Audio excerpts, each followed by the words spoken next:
दोस्तों आपने लोन्स के टाइप्स तो बहुत सुने होंगे, जैसे सिक्योर्ड लोन्स क्या होते हैं और अनसिक्योर्ड लोन्स क्या होते हैं, प्रायोरिटी सेक्टर लोन्स और नॉन प्रायोरिटी सेक्टर लोन कौन से होते हैं।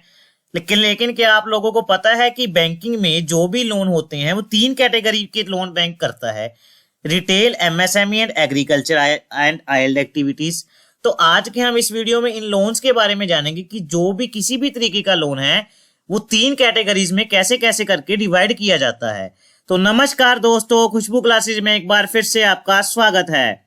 आई am Arun, working as an officer in public sector bank from last 3 years. तो दोस्तों आज सबसे पहले हम रिटेल लोन की बात करेंगे कि रिटेल लोन क्या होते हैं और इसमें से कौन कौन से लोन हैं जो बैंक रिटेल कैटेगरी में करता है। सबसे पहले तो रिटेल लोन वो लोन्स होते हैं जो किसी भी इंडिविजुअल को दिए जाते हैं किसी भी फाइनेंशियल इंस्टीट्यूशन द्वारा। जब भी कोई बैंक किसी इंडिविजुअल यानी राम, श्याम, गीता, सीता को जब लोन देता है तो वो रिटेल सेगमेंट में कंसीडर किए जाते हैं। फॉर एग्जाम्पल, आपने हाउस लोन लिया। अब आप हाउस लोन आपने घर अपना नया बनाने के लिए लोन लिया। अब आपको वो घर इनकम तो जनरेट करके देगा नहीं, आपने वो फाइनल कंजम्पशन के लिए लिया। आपने उसके में सीमेंट ले लिया, उसमें मिस्त्रियों की जो है वो वेजेस पे कर दी, या जो भी उस पे एक्सपेंसेस हुए उस पे आपने कंजम्पशन कर दी और अपना हाउस आपने जो है वो नया कंस्ट्रक्ट कर लिया। इससे आपकी क्या हुआ, कंजम्पशन फाइनल हो गई। आपने कार खरीदी, कार आपने खरीद ली और एजेंसी को पैसे दे दिए और आपके पास कार आ गई, इससे भी फाइनल कंजम्पशन हो गई। अब आप में से बहुत सारे लोग ये सोच रहे होंगे कि कार से तो हम इनकम भी जनरेट कर सकते हैं टैक्सी चला के। आप बिल्कुल सही हो, लेकिन अगर आप टैक्सी चला रहे हो तो वो लोन एमएसएमई सेक्टर में कंसीडर होता है, क्योंकि अगर आप टैक्सी चला रहे हो तो बाय रूल वो कमर्शियल व्हीकल कंसीडर होता है, ना कि रिटेल में कंसीडर होता है एज अ प्राइवेट व्हीकल। तो जो लोन आप इतना समझिए आसान भाषा में, जो लोन कंजम्पशन के लिए यूज किए जाते हैं जिसका आगे हमें कोई इनकम जनरेट वो करके नहीं देते। होम लोन आपने घर कंस्ट्रक्ट कर लिया, बात खत्म, आगे कोई इनकम नहीं वो आपको जनरेट करके देगा। एजुकेशन लोन आपने लिया, पढ़ाई कर ली, बात खत्म। पर्सनल लोन आपने लिया, घर के किसी यूज के लिए आपको पैसे चाहिए थे, सैलरी के अगेंस्ट पर्सनल लोन ले लिया। या लोन लिया आपने घर के लिए कंज्यूमर ड्यूरेबल गुड्स खरीदने के लिए, जैसे आपने कोई मशीन खरीदनी थी, वॉशिंग मशीन घर के लिए, कोई रेफ्रिजरेटर खरीदना था, या आप जैसे क्रेडिट कार्ड यूज करते हो, आपने मोबाइल रिचार्ज करना है, इलेक्ट्रिसिटी बिल पे करना है, कुछ भी खरीदने के लिए। तो इस तरीके के लोन जो है दोस्तों वो रिटेल कैटेगरी में कंसीडर किए जा सकते हैं। अगर आपको इस कैटेगरी में कोई भी इशू आ रहा है या समझने में कोई दिक्कत आई है तो आप कमेंट सेक्शन में जाके पूछ सकते हैं, आप सभी का रिप्लाई जो है वो किया जाएगा। तो नेक्स्ट हम बात करते हैं एमएसएमई लोन्स की। दोस्तों ये आज के जो जनरेशन आज का जो चल रहा है इसमें बहुत इंपॉर्टेंट चीज है एमएसएमई लोन्स, क्योंकि जो गवर्नमेंट है इस पे बहुत ध्यान दे रही है और इसको बहुत ही बूस्ट कर रही है। सबसे पहले तो हम बहुत ही शॉर्ट में एक बार समझेंगे जिन लोगों को एमएसएमई के बारे में नहीं पता। एमएसएमई जो है ये है micro, small and medium term enterprises जो होते हैं उनको एमएसएमई कह दिया जाता है। अब माइक्रो में कौन से कंसीडर होते हैं, जिनकी जो भी कोई बिजनेस कर रहा है उसमें प्लांट एंड मशीनरी की इन्वेस्टमेंट अप टू 1 करोड़ हो, और जो टर्नओवर है, टर्नओवर मोटा मोटा आप समझिए सेल्स, जो कि उसकी बिक्री या सेल्स है वो 5 करोड़ तक है, उनको आप माइक्रो कैटेगरी में कंसीडर करते हैं।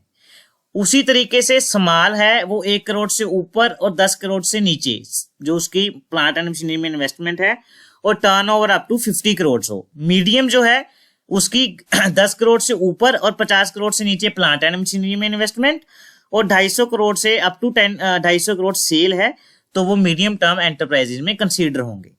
तो दोस्तों एमएसएमई एक ऐसा सेक्टर है जो भी किसी देश की बैकबोन है। आपने कोई भी तरीके की फैक्ट्री लगाई, सपोज कीजिए आपने नोटबुक बनाने की फैक्ट्री लगाई, तो वो भी एक एमएसएमई सेक्टर में कंसीडर होगा। वो डिपेंड करेगा कि आपका फैक्ट्री का स्केल क्या है, माइक्रो में है, स्मॉल में है या मीडियम में है। तो इस तरीके के लोन, जैसे रिटेल में हमने पढ़ा था इंडिविजुअल को लोन मिलता था, उसी तरीके से एमएसएमई में इंडिविजुअल को छोड़ के जो भी बिजनेस, या तो आप स्टार्टअप्स के लिए लोन दिए जाते हैं, या आपका एग्जिस्टिंग बिजनेस है उसमें आपको फर्दर जो है एक्सटेंशन के लिए लोन दिए जाते हैं, या आपके बिजनेस के लिए जो है आपके डे टू डे या वर्किंग कैपिटल एक्सपेंसेस है उसके लिए जो लोन दिए जाते हैं उसको एमएसएमई लोन्स कहा जाता है। अब आपने ध्यान दिया होगा मैंने बिजनेस वर्ड बार बार यूज किया है, मैंने इस पे ज्यादा स्ट्रेस इसलिए दिया है ताकि आपको ये समझ में आ जाए कि जो लोन कंजम्पशन की जगह बिजनेस पर्पस के लिए दिए जाते हैं जिससे इनकम भी जनरेट होती है। अब हाउस लोन मैंने आपको बताया था, घर आपने डाल लिया, इनकम नहीं जनरेट हुई, लेकिन अगर आप यहीं कोई फैक्ट्री लगा रहे हो, एमएसएमई के अंडर लोन लिया है आपने, तो वह ये बात ऑब्वियस है कि आपको उसमें से इनकम जनरेट होगी, आप प्रोडक्शन करोगे, मार्केट में जो है नोटबुक्स बेचोगे।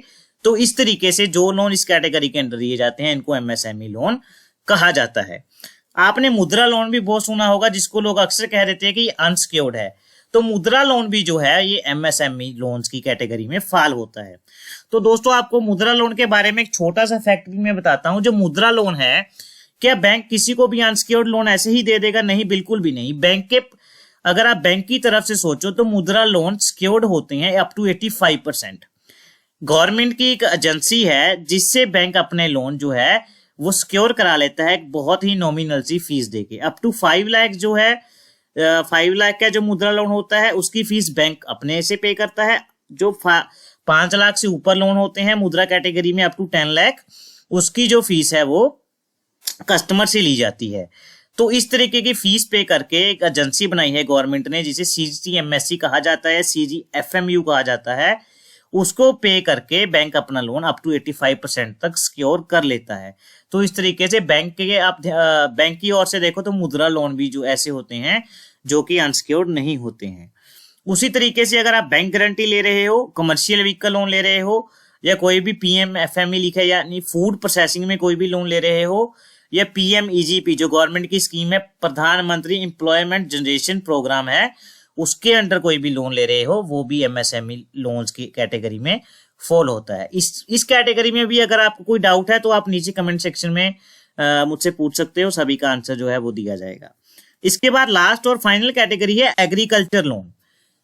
एग्रीकल्चर में आप ये बात समझिए, जो भी किसी भी तरीके का काम है जो एग्रीकल्चर से रिलेटेड है, या कोई भी आइल्ड एक्टिविटीज है। आइल्ड एक्टिविटीज क्या होती हैं? छोटे काम गिने जाते हैं, लघु उद्योग जिनको कह देते हैं। जैसे पोल्ट्री फार्मिंग होगी, मुर्गी पालन कह देते हैं जिसको, गोट फार्मिंग होगी, फिश फार्मिंग होगी, या डेयरी फार्मिंग होगी। इस पे जो लोन, इस तरीके के जो लोन्स हैं या इस तरीके के जो काम है, ये आइल्ड एक्टिविटीज में आ जाते हैं, जो कि एग्रीकल्चर कैटेगरी के अंडर ही कंसीडर किए जाते हैं।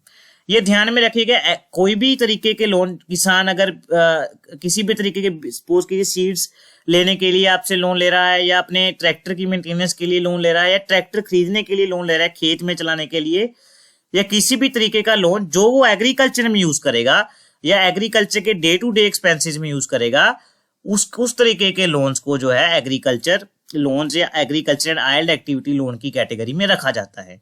मैंने आपको आइल्ड एक्टिविटीज भी बता दी कि आइल्ड एक्टिविटी भी सब जो है एग्रीकल्चर की कैटेगरी में आती हैं। दोस्तों इसमें एक बात खास ख्याल रखने वाली ये होती है, जैसे सभी तरीके के कोई भी तरीके के लोन है उसमें जो है इंटरेस्ट जो है वो मंथली लिया जाता है बैंक में। यूजली हाउस लोन लोगे या एमएसएमई का कोई भी लोन लोगे, या इस तरीके के भी जो है आइल्ड एक्टिविटीज के लोन्स भी हैं, इसमें इंटरेस्ट मंथली लिया जाएगा। लेकिन जो किसान क्रेडिट कार्ड, जो किसानों की लिमिट होती हैं, कहने का मतलब जो किसान अपनी लिमिट्स लेते हैं जिसको केसीसी बोल दिया जाता है, उस पे जो इंटरेस्ट है वो 6 मंथली बेसिस पे लगता है। क्योंकि किसान की फसल यूजली 2 बार आती है साल में, तो उसी वक्त वो है बैंक को रीपेमेंट या ब्याज दे सकता है। इस वजह से जो है उसमें जो इंटरेस्ट है ये साल में 2 बार लगता है। इसी वजह से जैसे बाकी लोन 90 दिन में एनपी हो जाते हैं, और इसी वजह से जो केसीसी लोन है ये 180 दिन में एनपीए होता है। 180 दिन के 2 जो होते हैं स्लॉट होते हैं, यानी 360 दिन बाद ये एनपीए की कैटेगरी में जाता है। तो ये एक एक्सेप्शन है बाकी लोन्स की के अलावा केसीसी, जिसमें इंटरेस्ट जो है 6 मंथली बेसिस या हाफ ईयरली बेसिस पे लगता है। दोस्तों अगर इस वीडियो में आपको कोई भी प्रॉब्लम है तो आप नीचे कमेंट बॉक्स में जाके मेरे से पूछ सकते हैं। बैंकिंग अवेयरनेस में आपको किसी भी तरीके का कोई भी टॉपिक की वीडियो चाहिए आप कमेंट कीजिए, मैं जरूर कोशिश करूंगा उस पर बनाने की। तब तक के लिए चैनल को लाइक और सब्सक्राइब कर दीजिए। Thank you and bye bye.